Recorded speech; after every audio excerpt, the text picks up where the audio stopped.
क्योंकि मार्ग में शबरी का दिल दीवाना है। भगवान राम बेर खा रहे हैं और लक्ष्मण जी नहीं खा रहे। उनके मन में ये है कि देखो मेरे भैया को ना मालूम क्या हो गया है, ये शबरी माता के जूठे बेर खा रहे हैं, वो भी जात की कौन है, भीलनी, और वो भी जूठे। क्या हो गया इनको, जूठे बेरों को खाते जा रहे।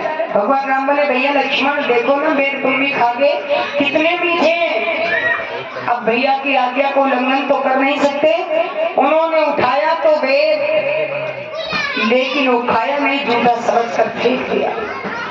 जूठा समझकर जब फेंक दिया तो श्री राम जी ने अपने भैया लक्ष्मण को ही श्राप दे दिया, अरे लक्ष्मण जी तुमने मेरे भक्त के प्रसाद का अपमान किया है और ये तुम्हें बेर खाना पड़ेगा कब, जब लंका में शक्ति लगेगी और यही संजीवनी बूटी बनकर आएंगे तब तुम खाओगे।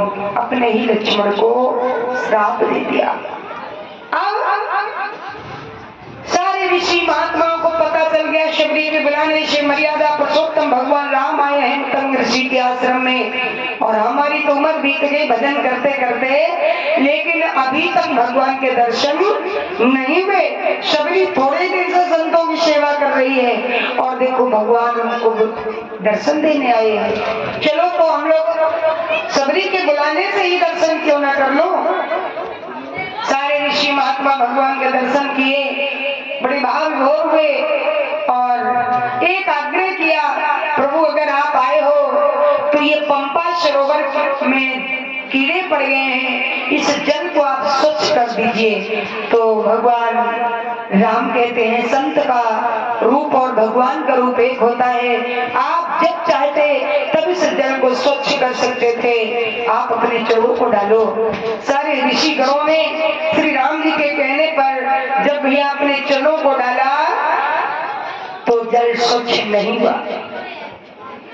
तो वो कहते हैं सारे महात्मा भगवान मेरे चरणों से जल स्वच्छ नहीं हो सका, अब आप अपने चरण डाल दो, ये जल को स्वच्छ बना दो।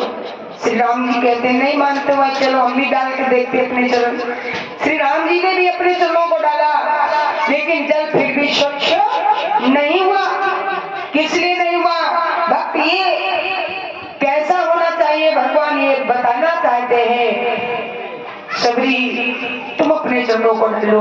सबरी बेचारी संकोच करने लगी, एक तो मैं छोटी जाति की हूँ और एक अबला जाति की हूँ, जब बड़े बड़े ऋषि गणों के चरणों से जल स्वच्छ नहीं हुआ, भगवान के चरणों से जल स्वच्छ नहीं हुआ, तो क्या मेरे चरणों से जल स्वच्छ हो सकता है। समझाने लगी। भगवान राम कहते हैं सबरी समझाने की जरूरत नहीं है, हमारा जाति पाति कुल की बड़ाई से कोई संबंध नहीं है, हमारा तो एक प्रेम का रिश्ता है और भक्ति का नाता है, तुम अपने चरण डालो। शबरी ने जैसे भगवान राम के कहने पर चरण डाले तो तैसे ही जल स्वच्छ हो गया, पवित्र हो गया। बोलो भक्त और भगवान की। तो देखिए भगवान ने कहा है ऐसा भक्त होना चाहिए जैसा भाव सबरी माता का है। तो सब ऋषि महात्मा बोले क्या भगवान हम आपके भक्त नहीं थे, हम भी तो तुम्हारे भक्त हैं, तुम्हारे लिए हमने अपना घर बार त्याग दिया, बैराग ले लिया और हमारे चरणों से जल स्वच्छ क्यों नहीं हुआ। तो भगवान राम कहते हैं कि तुम्हारे चरणों से जल इसलिए स्वच्छ नहीं हुआ, तुम्हारे अंदर ईर्ष्या है, छल है, कपट है, और भक्त हमारी वही प्राप्ति कर सकता है। कौन? कि निर्मल